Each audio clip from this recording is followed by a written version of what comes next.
안동에서 전해드립니다. 경상북도가 전국에서 처음으로 군 단위 지역을 대상으로 5인 이상 집합금지 조치를 해제한 지 일주일이 지났습니다. 경북 12개 군 지역의 방역 상황이 비교적 안정적이라는 평가가 나오고 있고 소비도 조금씩 되살아날 조짐을 보이고 있습니다. 이종영 기자입니다.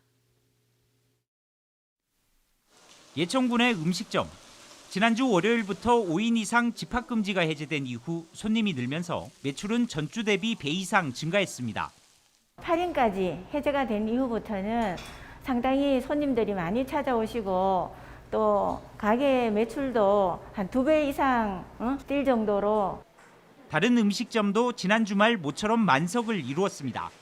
매장 손님들만 응대를 하는 것도 바빠서 배달을 하지 못했거든요. 그 정도로 조금 이렇게 활성화가 되고 있는 것 같아요.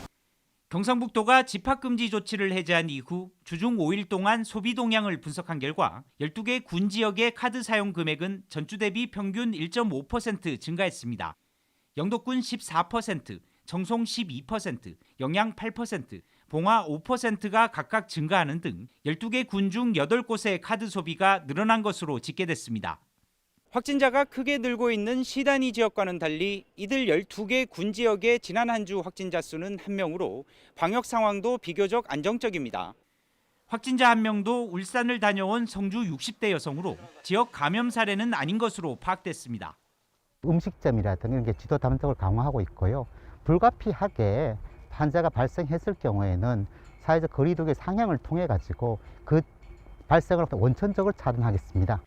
경북 12개 군 지역의 집합금지 조치 해제가 오는 23일까지 3주 더 연장된 가운데 방역과 지역 경제 활성화란 두 마리 토끼를 모두 잡을 수 있을지 관심을 모으고 있습니다. KBS 뉴스 이종영입니다. 더불어민주당 안동시 예천군 지역위원회가 최근 부동산 투기 의혹을 받고 있는 경북도 의원에 대한 철저한 조사를 촉구했습니다.